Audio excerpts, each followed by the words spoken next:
welcome back to a bloody another week. Oh, mate, big news out of Pilbara Minerals. Mate, Genesis last week with the 5-year plan. Bit of other M&A going on in the Laverton Leonora district. Mate, what? The battle for Sierra Rutile continues. The famous battle. Mate, the famous, mate. Step aside, Battle of Leonora, Battle of Nyanzaga. The battle for Sierra Rutile is here, and, mate, Trav is the only person to listen to about it. I really wanted to have the headline story with this today, but you guys just shunned my $40 million market cap M&A deal for Pilbara partnering with Ganfeng. Pilbara and Genesis have just pipped Sierra Rutile for the head story. Spewing about bit that. of other bloody African news out of OreCorp and Leo, mate. Boys, take it away. Pilbara Minerals, mate.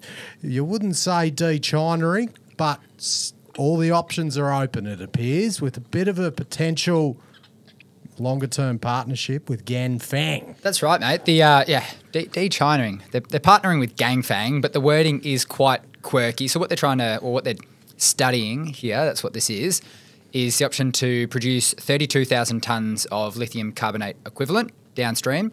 So the study will take a year. By March quarter next year, they'll have it all done, and they're expecting FID by later 25 calendar year. So the initial idea is that it'll be a 50-50 JV, Ganfeng and Pilbara, supplied by 300,000 tonnes of spodumene from Pilgangoora, and a willingness to explore IRA benefits via a project equity sell down if required. So that's talking to the Chinese benefits you're talking about, Matty. Yeah, so explain that to me. How does that work? My interpretation is that the IRA has come out, but it's not totally transparent yet. We don't know exactly who qualifies and who doesn't qualify. And we don't know, there was this number around 25%, and does that have to be government or not? Yeah. If you are perhaps a Chinese corporate owning 25%, does that still make you applicable? So for an entity of concern. Yeah. Exactly. So if you could, bypass those sort of rules and be applicable to the IRA benefits, as well as having what, seems to be the world's best downstream lithium partner in Ganfeng being a part of your project, then that's what they're striving for. Yeah, so you're saying if they built this downstream facility and were 30%, but then sold down to be hypothetically below this at this 25 or below. Yeah, that would be Ganfeng selling down. The Ganfeng side, yeah. Exactly. So who knows what percentage ownership, if at all, that makes that feasible. We'll sort of see over time. And on a couple of the other details, like I said, 300,000 tonnes per annum over a 15-year term. So as we know, P1000 is, in the works. So by the time this would hypothetically be in operation, they would be at P1000, so it'd be about 30% of Pilbara's production. So they also make mention of producing a potential intermediate product. We know they're already studying a midstream product with Calix that's in the works. But this intermediate lithium chemical product, like a lithium salt, would ideally be produced in Australia to help pull down transportation costs, pull down emissions, and have a few other benefits. This the idea of midstream, it's been talked about quite a bit. It's getting a bit more popular in the market for reasons that I just mentioned, and you can have added upside potential from improving your recoveries that would apply to the concentrate stage 2. And the early signs from a couple of different players out there is that it can treat lower grade spodumene concentrate as well as handling fines. So a lot of potential there, although none of it's in commercial reality just yet. Yeah, right. So just summarising what really stands out from this few-page announcement is that for me, Ganfeng is who you want to partner with. Pilbara are the top-tier producer of lithium concentrate in Australia, and they've chosen Ganfeng for a reason. It stands out to me that when you've got the pick of the bunch, Ganfeng is the one you want to go with. We've heard from other people that they are the go-to name with downstream expertise, so that's one thing that stands out to me. And there's just one more detail on Ganfeng as well. If they don't make a final investment decision here, that doesn't go ahead, Pilbara have agreed to supply them an additional 100,000 tonnes per annum of spod from calendar year 27 to calendar year 30. So on top of what they're providing them now? That's right, yeah. So and what's that take them to? How much are they providing now? Was it 120,000 or something?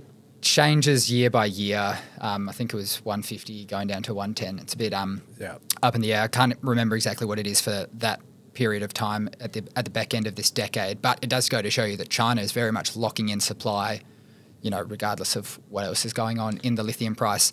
And the other thing that really stands out to me is that going downstream in Australia isn't Pilbara's choice. And, what does it say? It's uneconomic. It's not enticing enough. It's not a serious option.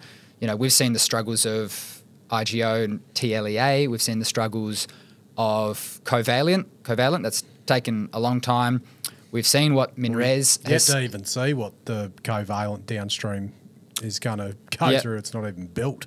But it's, taken a long time to build. So this really goes to show that Pilbara, I'm sure, looked at it and decided against going downstream in Australia for, I'm sure a number of reasons, cost being first and foremost in that list. They've also got that JV with POSCO in South Korea, which, I don't imagine ramp up of that will be like seamless. It's not like the POSCO has the expertise that China has and this sort of stuff. And like you say, JD Ganfeng's got the reputation for being able to do this the best, way better than Tianqi, etc. So yeah, definitely. God, this IRA might be like those native title laws in Western Australia. There might be shitloads of talk about it. It might never even bloody happen.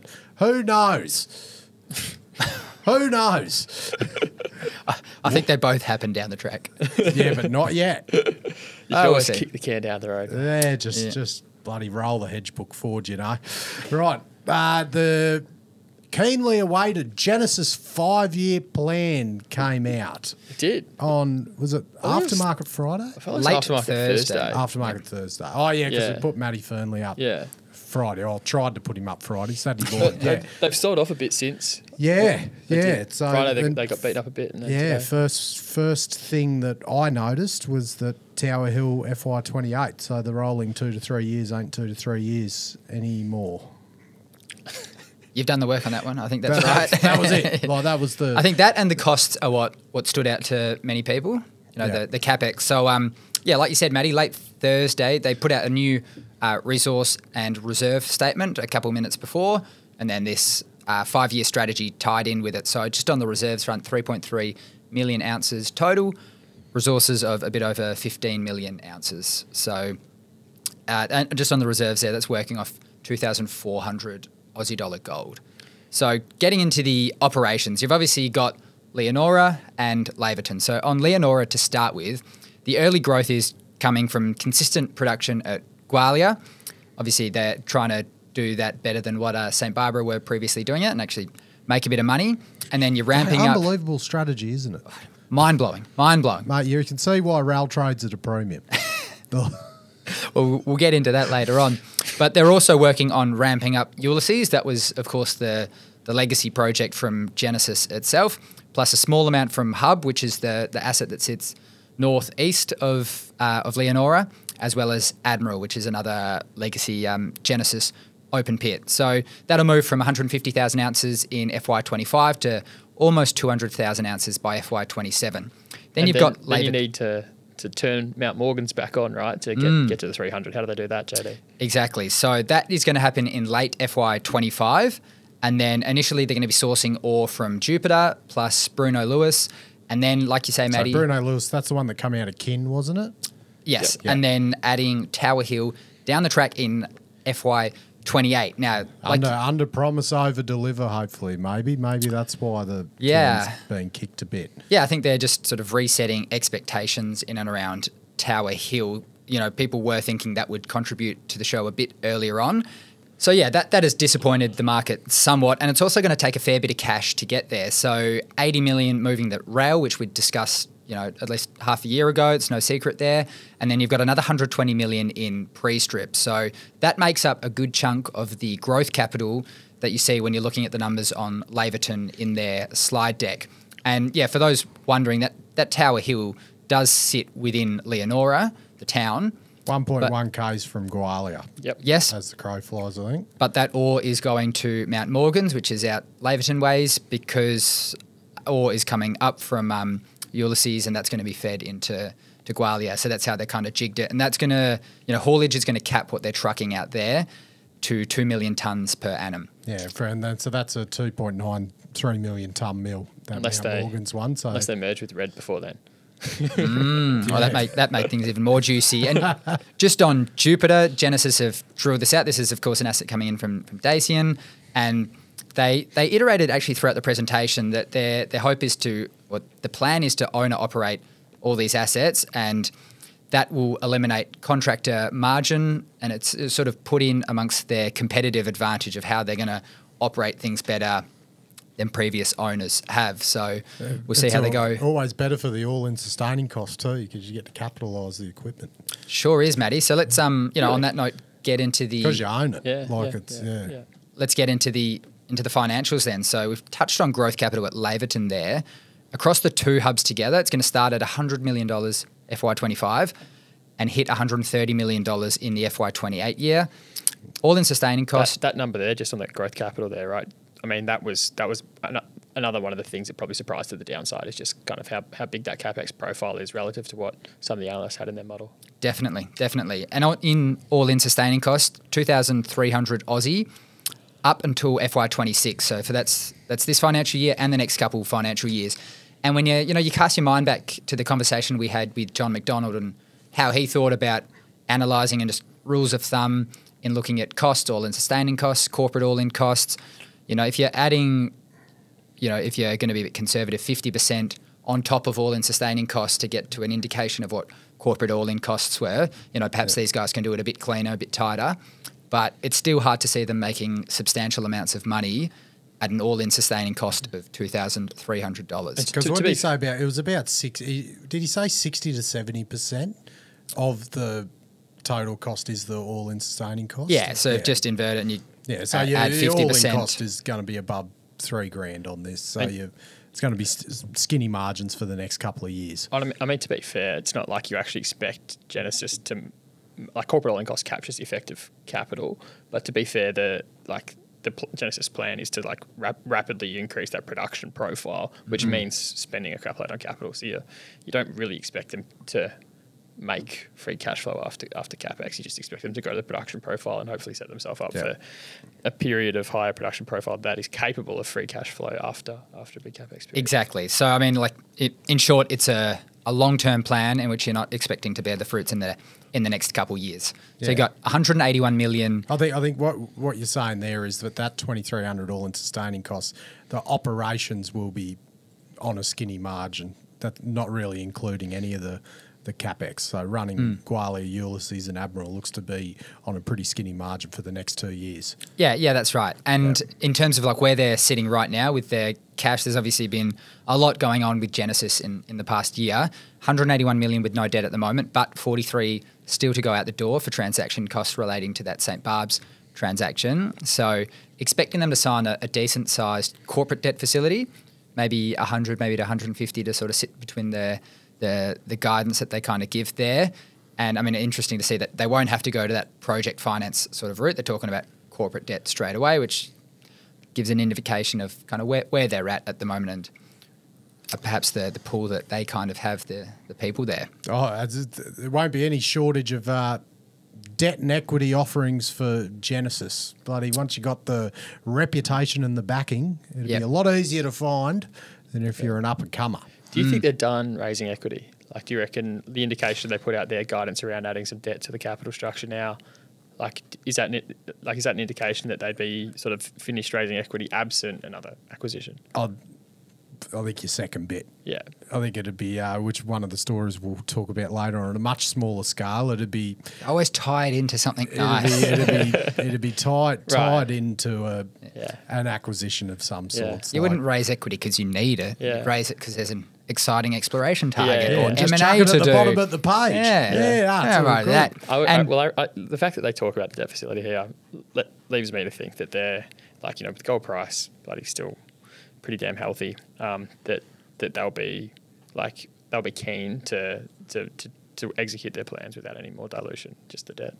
I'm sure they would be. And for the bulls out there is another growth target, Aspire 400. So seems 300 is very much just a pit stop along the way. And there is, as these gold companies always need something to strive for, 400,000 ounces is where they're going to be before you know it. Is that the new? That's the new number, is it, JD? Aspire 400. You want 400. I can't fault the ambition there. Oh, mate, because it's it'll be when you put that region together, it's it'd just make so much sense if it was all under one bloody thing, wouldn't it? You could see the rationale behind it. Like, once you're piecing all this stuff together, imagine if one bloody big company just owned that whole thing. The Red 5 mill, the bloody everything. I thought you makes meant so like much sense. The entire gold mining industry, just nationalise it. Just that. But, geez, it does make sense to get to that point, doesn't it? Geez, it'd be a pretty humming area. Yeah, there's a couple of soft issues to get over though. Imagine the the spare office space in Perth. It's true. The bankers would love it as well because you could, do all these deals, get them together, and then split them out. Have a holiday. Break it all up again.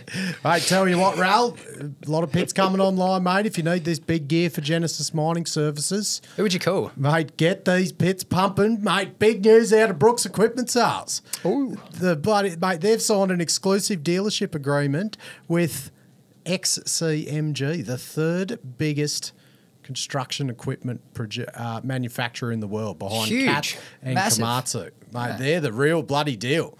Mate, if you want to get a big fleet of gear for these open cut mines or any other open cut mines in Australia, listeners, this is the one-stop shop. Mate, excavators, loaders, dump trucks, rollers, graders, and EWP. Trav loves EWPs. I didn't know what that meant. 7 elevated work platform. 700-ton excavators, 440-ton trucks. A big, mate, if you're selling them, stuff that big, you're a big player in the mining industry. That's what Brooks Equipment Sales are now. Mate, they're one of the big dogs. So, mate, Western Australia, South Australia, Northern Territory, and the majority of Queensland, they got the exclusive dealership rights. Stewie Brooks and the team, congrats. And don't forget to fly Brooks Airways. While you're at it. That's huge. Mate, let's stick to the Leonora-Laverton region. Brightstar taking over the private Linden Gold via an off-market script takeover. So they obviously had a yarn together as they were sending both their ore to the Gwalia mill. Must have met at the front gate and said, hey, what do you reckon we save on the trucking costs here? Maybe they chuck her under the one contract. They might have met at the Gold Bar Pour photo shoot. Or the gold bar. Possibly the gold bar. So this pro forma, mate, they're going to have 1.4 million ounces at 1.6 grams. So over the half of that is inferred. But you may as well jam a capital raise in there as well, boys. The effort these companies go to get away a capital raise, God, it'd be much easier just doing one rather than having to go through this whole deal. But So what's Brightstar raising then, Matty? $12 at 1.4 cents, 2 tranches. But it says irregardless of whether this takeover goes through or not, they're still raising the dosh. It's a pretty chunky raise for Brightstar. Well, St. Barbara actually will be the biggest shareholder of Brightstar following this at 13% because they were in Linden as a major shareholder when they lent them $16 million back in the day, and then that then got converted to equity last year. And the history of Linden Gold is like they actually bought Second Fortune Gold Mine off of Anova back in the day, and then they privately mined that with this tolling agreement with St. Barbara at Gwalia in December 2020. St. Barbara originally lent them that $16 million to redevelop Second Fortune. They needed the ore to feed Gwalia at the time. And the hope was very much that they would list right in 21 or something. Yeah, I don't think that ever got off the ground. But yeah, exactly. And complicated cap structure. Yeah. Argonaut are finally getting a bit of juice out of it. Are they advising? Yeah, they're on the raise and the advisor. There you go. Them and Canaccord? Them and Canaccord on the raise, and then Longreach are advising, Brightstar, Argonaut are advising Linden. Gotcha. So pro forma cash, 22 million. So doesn't fund them for all these prospects immediately because they got the pro forma which will be Brightstar. They've got $12 million pre-production capital for the Jasper Hills project in Laverton. So that's come out of Linden. That's when after they took over, mind blank, Lord Byron. So Gotcha. that was that asset. They've also got 22 million pre-production to go towards the Menzies Gold project, and then if they want to upgrade their Brightstar mill to get that going again, that's another 18.5 million. So that'd leave them with about, just for that, they'd need another 40 million to what they're going to have. On top of the cap raise to get all that done and the working capital buffer. So, just before you go into the rest, Matty, you know who I noticed tipped in on that raise? So obviously you had St. Barbara, they tipped in another 2, I think, but then 2 former guests of the show being Collins Street. Yep. and Headers with it. And Headley, so Vass and Headley. Line selection group. Collins Street were already shareholders of Brightstar. I think Line Selection Group and Mr. Headers are now new ones tipping into this raise, chucking Both with a couple sort of bucks in. Slightly different strategies, what they're playing at there, but interesting to see. Oh, pretty much everyone that tips in on capital raises has been in on the show. So that's how we roll. Mate, they will have operating cash flows coming out of this second fortune. So that's producing at the moment, but you'd assume all those operating cash flows, if they mine it profitably, will go into the mine life extensions at Second Fortune. So there's still waiting on, they still need more bloody money for the future because that Second Fortune's getting toll treated at Gwalia. So it'd help things there, you would think, if the Mount Morgan's mill restarted and they wouldn't have to truck it all the way to Gwalia and they'd just send it to Mount Morgan's. But how much closer is Mount Morgan's? Oh, it's bloody right there in Leeuwen. Yeah, heaps closer. And then on timing, Maddie, when are we expecting updated pre-fees? Yeah, with that, why that Mount Morgan's thing probably won't line up. They said late FY25 for that restart, so I think it'll be going to Gwalia for a while. The pre-fees is coming out second half of this year, so like a combined pre-fees for the whole new integrated model. But there's actually a lot of, you look in the deal, there's numerous deferred considerations that come with it on the back of that Linden Gold merging with Lord Byron, and then also St. Barbara's holding in Linden. So they've got to issue $15 million worth of Brightstar shares in 3 tranches upon a resource, a reserve and first production at this Jaspers Hill. So that's a bit to go out the door in the future. It'll be a placement. So, and then another $2.5 million cash has to go to St. Barbara if they achieve a 500,000 ounce resource at 1.4 grams for all the Linden tenements. So it can be shares if St. Barbara elect to. Interesting, Matty. I actually noticed St. Barbara come out with an announcement of their own this afternoon, essentially indicating support for the transaction. They also highlighted their full stable of ASX listed investments and cash. They say their pro forma valuation of their listed investment holding will be 22% of their market cap. Those shares include Catalyst, Kin, Peel, and now Brightstar pro forma. Another one of those companies put out an update today too, being Kin Mining, which is another weird listco of cash and Genesis shares, thanks to RAL. They were keen to point out the fact that with all their cash and Genesis shares, they actually trade at negative $16 per ounce with their Cardinia Gold project retained. Wow. But remember, that's the asset that clearly RAL didn't want, and they probably left it behind for a reason, right? You would assume so. Don't let that ruin a good line in the ASX announcement nonetheless. So I guess what's happening on the production front for the short term? Not much really, because I don't see, because they've got Second Fortune going, but that's pretty tiny. I think it's 20,000 ounces per annum.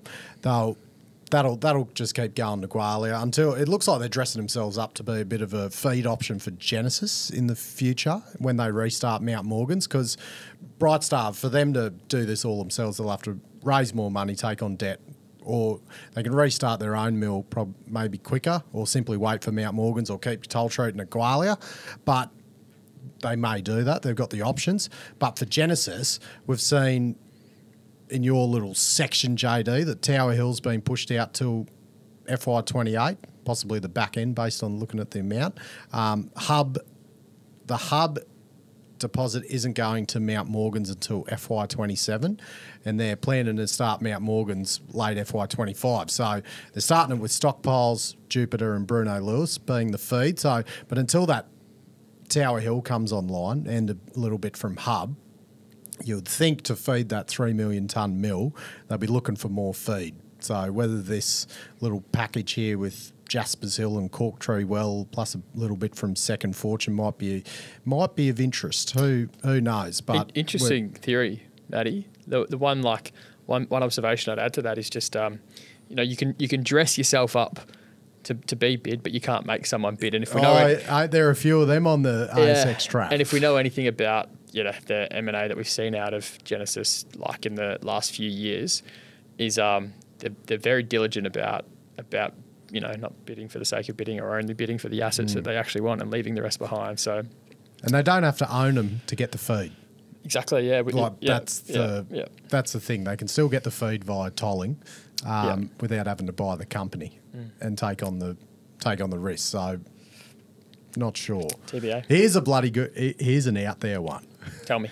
This is out there, but geez, it'd be hilarious. Imagine if St. Barbara, as Brightstar's 13% shareholder, on top of that, then took over Brightstar, and then Raleigh would have to then buy the assets back out of St. Barbara again if he wanted to operate them. Wouldn't that be hilarious? It would be funny. We'll see what eventuates. I got one for you, Matty. Why don't St. Barbara merge with Kin, and then St. Barbara already own all of these like bloody random stakes and stuff? Then they'd also own a random stake in Genesis, because they'd in specie distribute all the Genesis shares that they got beforehand. So they could get a bit back. Just two random negative EV companies, just merge them together. More of a negative EV. it'd get a negative EV re-rate. Oh, mate, Rivera. K-Drill better be drilling these holes for this exploration this year around Laverton. It's a no-brainer. Who else would you hire? I'd have some serious concerns if part of this capital raise isn't going to K-Drill. If I were interested in investing, that would be the first question I'm asking, Matty. Yep. It needs to be in the FAQs. RC, Diamond, Aircore, mate, K-Drill are going to just bloody tear Leonora and Laverton a new drilling arsehole with, mate, they are the men for the job. Get them on there, get them sorted, get them going. K-Drill are the exploration experts in our industry. It'll pay for itself. No, nothing more needs to be said. Yeah, your 5-year strategy you might be able to just rejig it with 400,000 ounces in year 3, because K-Drill will find you a new discovery. Forget Brightstar, Genesis, get on them. Righto. It's here. Yeah. I know you've all been waiting. There's probably everyone that's skipped forward the chapters here. The battle for Sierra Rutile. We've beaten around the bush enough. Let's get to it. This is like a clickbait thing on one of those chick news articles to get to the bottom for the big story. Thanks, mate. I'm maintaining that for you, Trav. This is the most exciting M&A deal of the year so far. No one's talking about it, but we are. Probably because it's Sierra Leone. But hey, this is seriously interesting. So come on, AFR, bloody get typing on this one. To recap where I left off last week on Thursday's episode, we discussed the immense pressure thrown at Sierra Rutile from all angles. The government jacking up the tax regime, telling them it was unlawful to stop mining too. PRM Services, an entity associated with the commodity trader, Gerald Group CEO, who lobbed a hostile on-market lowball takeover offer and initiated a 249D to overhaul the entire board. And then Mano Mining, one of the mining contractors at the project, who appeared with a substantial shareholding in Sierra Rutile on the same day as PRM. We'd speculated that it looked to us like there might have been some alignment of agenda between PRM, Mano, and the government of Sierra Leone. In Matty's words, mate, you said, you can't have that much bad luck by accident. There's more there's your headline. There's more to this story. And unsurprisingly, it looks like more pressure on Sierra Rutile. One key part of the story I didn't mention on Thursday, and it's a pretty big part of the story, and that's the fact that there's this Sydney fund manager sitting on the register of Sierra Rutile with a 20% shareholding, Samuel Terry Asset Management, or STAM for short. If there's one thing that we absolutely know in all the deal discussions today, like you can't own 100% of anything if you've got a shareholder there with 20% shareholding. They can block anything they want to, right? We've seen that so many times in all the stuff that we've talked about so far. So STAM bought into Sierra Rutile about a year ago. And interestingly, they were buying as Sierra Rutile were sort of signalling that they were under pressure from the government to renegotiate their regime.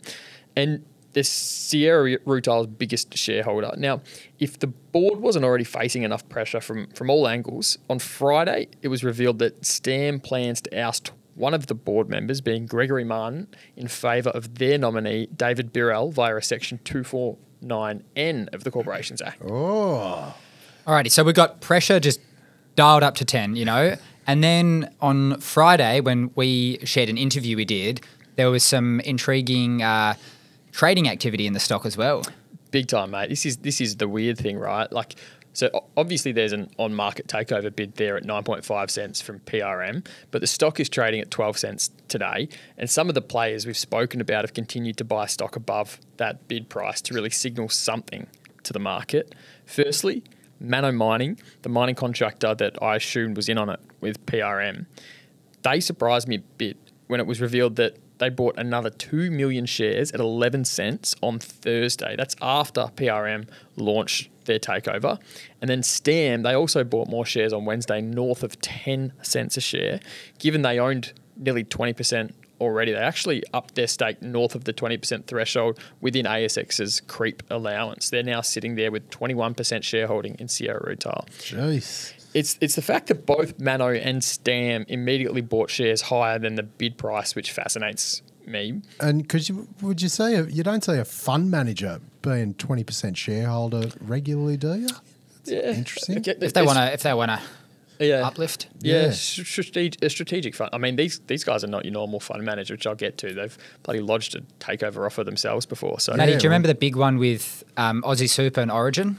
They weren't a strategic buyer. They were, getting themselves in there. Yeah, right.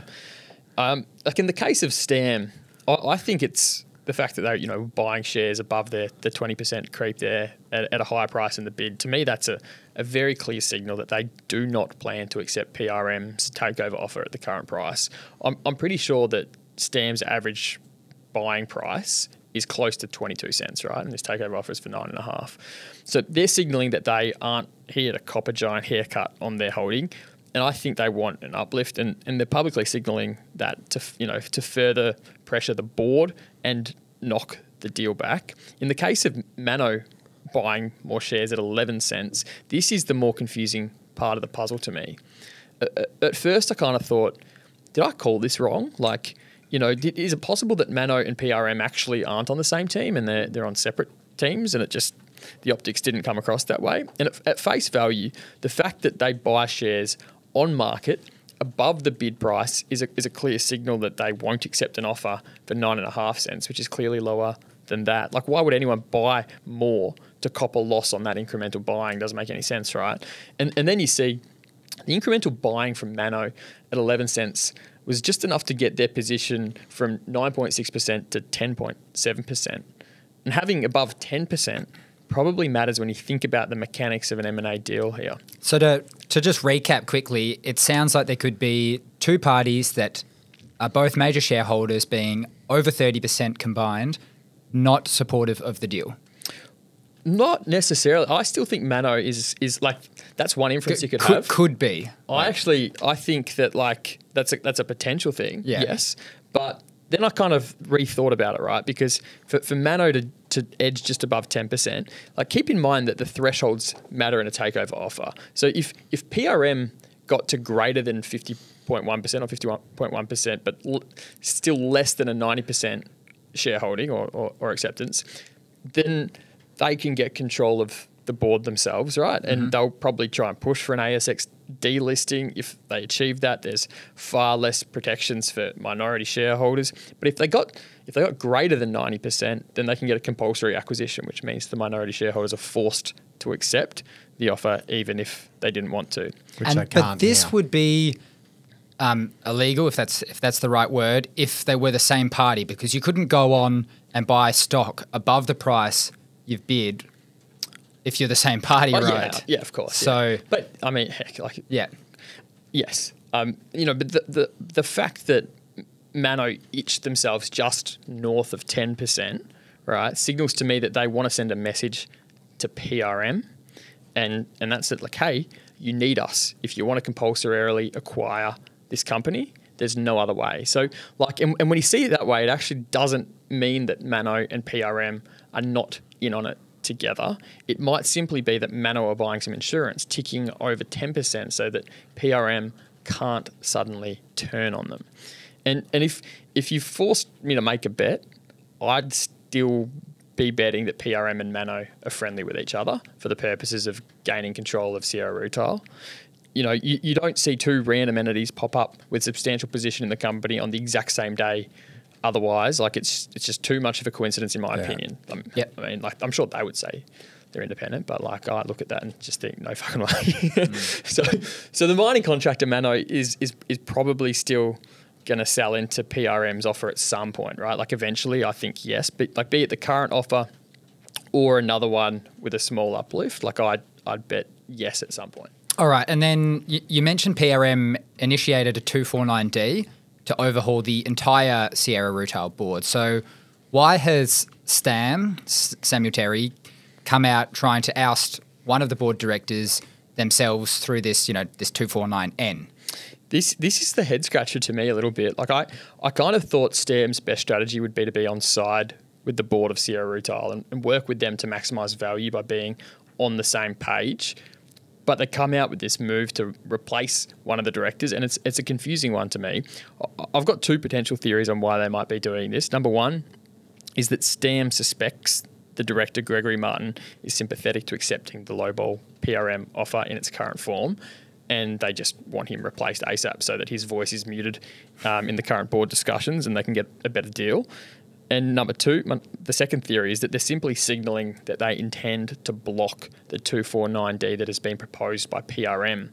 Remember, STAM is the party that will sway that 249D vote. By putting forward their own board tilt, they immediately signal that they won't support PRM's board tilt and they won't even accept a conciliatory board nominee, as sometimes happens in these things. All right. Okay, so that's super, super interesting. Now we've got PRM. They've got a bit of a history renegotiating with the government in Sierra Leone as well. Why don't we flesh out that angle to this story too? That's interesting part of it, right? Not PRM specifically, but remember PRM is controlled by the chairman of commodity trader Gerald Group, and Gerald Group owns an iron ore mine in Sierra Leone. Well, Gerald Group had a real spat with the government of Sierra Leone not too long ago. It sounds like the government decides every few years that they should be getting more rent from their mines than previously agreed. So there's like a bit of a pattern here operating mines in this country. 3 years ago in 2021, Sierra Leone and Gerald Group finally agreed to resolve a spat they'd been having for the previous 2 years in relation to that iron ore mine. It had escalated pretty severely there. Gerald Group ended up filing for arbitration. They even suspended the mine for a whole month. The government of Sierra Leone responded by cancelling their mining licence.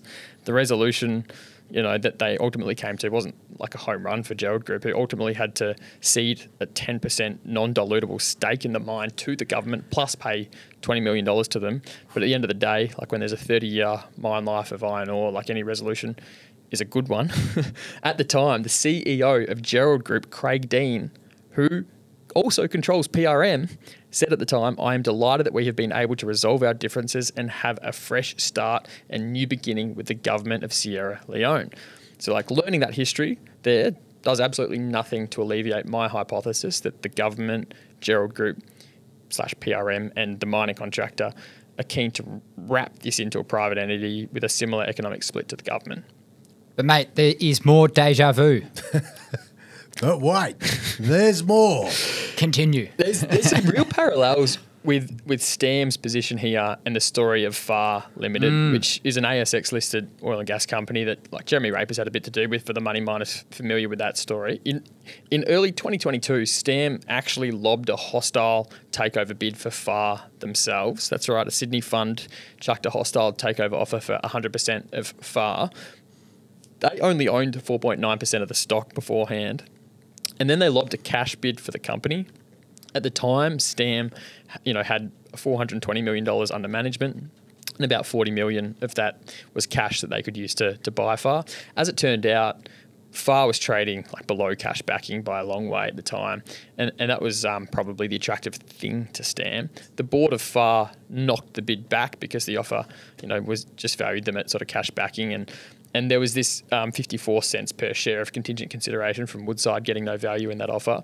In some ways, STAM's bid was, successful to STAM, even though they didn't get control of FAR, because the share price kind of jumped 100% in short order as the market clued on to how undervalued the company was, and if STAM thinks it's worth something, it must be. So they copped a decent uplift on that 4.9% of the stock that they owned in very short order. And like probably the big reason that Stam's bid went nowhere basically immediately was because there was a 20% shareholder there, a fund called Meridian, and they knocked back the offer immediately, like before the board of FAR could even, provide their recommendation to accept or to reject. Meridian publicly stated they would not accept it. So Meridian, the 20% shareholder, blocked Stam's lowball hostile offer, and now with Sierra Rutile, it looks like Stam, the 20% shareholder, will block PRM's lowball hostile offer. So to top off the parallels, Patrick O'Connor is on the board of both FAR and Sierra Rutile. But it ultimately worked out well. They didn't get a hold of the asset. They were really, trying to buy $1 for 50 cents. That's pretty much what they were trying to do there. Yeah. But it didn't matter in the end because, they got the dollar. Exactly. The share price jumped from 40 or 50 cents up to mid-90s, and there was a happy outcome for them. And like you said, Jerry Maraper has covered it really well in a couple of podcasts if you're interested, that whole saga. Now, Trav, as the new global centre for all news Sierra Rutile related, mate, what is next? What are you looking out for here, Cobber? One thing I've got my eye on is just like more unforeseen surprises to the downside that could come into the mix. Because if you guys remember the Wailu Mincor playbook, right, the price traded north of the bid price up until the revelation that BHP wasn't accepting the product from Mincor because it was off spec, that unforeseen negative surprise sent the share price down to the bid price. And when Wailu sort of declared that their offer was best and final, like it removed the possibility of an uplift in value at that point. And it let that be the market clearing price and the bid to actually kind of, complete there. So like imagine an unforeseen surprise to the downside here for Sierra Rutile, which could make 9.5 cents seem attractive. I mean, it's kind of hard to believe that anything more could go wrong for this company, but given the government is part of the squeeze, like anything is possible right now. I'm trying to understand Sierra Rutile's funding dynamics better too. They only had like $8 million cash at 31 December, but they have a big sum of trade receivables on that number. And I want to figure out how flimsy their working capital might be to see if funding pressure could be a big deal motivator too. Because like if Sierra Rutile tried to cap raise here, the bidder would take that to the takeovers panel to try and agitate more. And that's the last thing the board wants to deal with amongst all of their other things they've got to deal with right now. And the last thing I've got my eyes focused on is Stam. Stam look like a player. Stam's a player. Stam's a big player here. They control the cards with their 21% position here. Like, how might they choose to come to the party? Like, the story I just told about FAR suggests they might actually be comfortable owning a company privately themselves. Or maybe they want others to think that they want that or are capable of that. Because imagine if Stam lobbed a competing bid here themselves simply just to force PRM to outbid them. That'd be a big move. But PRM clearly has room to up their bid if they wanted to or were capable of or were forced to. It's a bloody entity linked to a commodity trader. They got coin. It's just going to come down to, does Stam...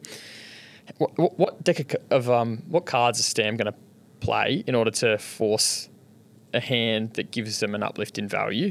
Because they might just sort of hold out as a minority shareholder, and sometimes minority holdouts can be the thing that actually causes an uplift. It's just a game of patience, and there's a bunch of moving parts and a company under immense pressure. But the shareholder that really holds all the cards is massively underwater in this position, and they wouldn't want to leave that way. Oh, mate, what a bloody medium for Stam to get their message across. Come on the show. How good would that be? I would love to interview the guys at Stam. They've got a cracking track record. 20 years at 16%, mate. Really, really impressive returns. Yeah, the last 10 years at well over 22% per annum. So very impressive. I can't imagine they want to own this thing outright. Owning a FAR, which had an earnout and cash backing of double what the share price is, very different to owning an African rutile mining company that has just essentially lost its license, really. But it could turn into an arbitration vehicle where it's sort of like, okay, there's you could evaluate the odds of getting a good arbitration outcome, and then they kind of hold that as a bit of a contingent. Yeah, you've got to threaten it, but I don't think that's ultimately what they want, right? Yeah, a kicker in the. Yeah, I wouldn't want to operate it, but heck, if it's just a bloody arbitration equity, then maybe that's appealing enough if you back yourself to get a settlement in the arbitration. Yeah. Mate, Trav, you can officially have the afternoon off, mate. Just go and put your feet up, mate. That was sensational. Thanks, mate. Oh, bloody top work. Jeez, makes me... The Brightstar section was pretty invalid compared to that Sierra Rutile stuff, mate. Leave a comment if you want the battle for Sierra Rutile to be headline story. Yeah, we should put a poll out. Hey, that's all. If we get the stamp on and we could spend an hour on Sierra Rutile, I'm in. Right, just dialing it back down a little bit. Leo Lithium. We're staying in a similar jurisdiction though, West Africa. Update on Friday. Yes, update on Friday. So construction 80% done at Goulamina. No timeline, unfortunately, on negotiations with the Malian government there. The sale of 5% to Ganfeng, which was announced a few months ago, is still binding, hasn't gone through yet. So if and when that is finalised, the Mali Lithium joint venture will be a 60-40 JV between Ganfeng and Leo. And that doesn't take into account yet the Mali government's equity position, which... not too long ago was going to be scaled 20%, up. wasn't it? Yeah. So they've also got another little hiccup in that they haven't got the permit to operate the power plant. That's one more thing they need to tick off. And then in this 7-odd page announcement, there's a bit of bad news in the very last paragraph or the second last paragraph. So the April 2023 pre-production capital cost guidance was for a total of US $318 million. Most of that's already been committed to suppliers and service providers. And whilst that figure has maintained, the same level, there's been some unplanned import customs and duties or import customs and duty fees, which were flagged in September of last year as being potentially up to $50 million US dollars. And, despite Leo being previously exempt from these duties, they are having to pay them. They've paid US $23 million already. So it does look like pre-production capital is going to come out at just under US $370 million to build Goulamina. So things are still pretty opaque with everything that's going on. Obviously, the stock isn't trading yet, and it's unclear to me what a negotiated settlement with the Malian government will actually look like, what they'll have to forego, So, once that's cleared up and then once the 5% is finalised, we'll sort of see what sort of cash position and whether, how healthy a financial position Leo is actually looking like they're in. Oh, now, thanks, JD. I feel a bit sorry for Perseus and OreCorp here because the battle for Nyanzaga's just doesn't cut the mustard these days compared to the battle of Sierra Rutile. But there was no surprise. This battle appears to be a done deal. Heading towards Perseus after their little play last week. The board has recommended their 57.5-cent cash offer as superior. Brilliant, Matty. And Silvercorp, they had a matching right that they haven't exercised. It appears they'll pocket their $2.8 million break fee for being strung along, though, or for just the way it works. You get a break fee if it goes the other way. Which will they make a little bit of money on their stock as well? Yeah, they will. Yeah, they will. Yeah, they will. And while I'm sad about this battle ending, it's okay because the battle of Sierra Rutile has come to fill the void. But the battle for Nyanzaga, it was good while it lasted. It had its day in the sun. I'm just trying to think what battle could possibly emerge to take the throne after the battle of Sierra Rutile finishes. This is the biggest risk for our show. At least we know, in all the other battles, we've sort of known the intentions of the bidders. Oh, except for Silver Lake, we never really knew their intention. Yeah, but I just don't know the intentions of all the parties in the battle for Sierra. Oh, mate, I'm in. I'll go. And, mate, money miners, you got a front row seat right here on the show. Thanks, Trav. Good bloody work, mate. Want to do a site visit with me next week? Oh, are you going? I'd love to. Oh, really? I'm not going to Nyanzaga anymore. I'm getting heaps less. I'm getting heaps less emails from Silvercorp now that this deal's come through. Cooling on you, mate. Mate, Sierra Leone. Mate, how good. Talk about a prime holiday destination, especially when you got some kids that you want to come home and see. Yeah. Bring back a bowler. Righto, thanks all the partners. Top of the show, we had Brooks Airways, but don't forget about Brooks Equipment Sales and Brooks Hire. Mate, K-Drill. Drilling out Leonora. Get them in there, get them onto it.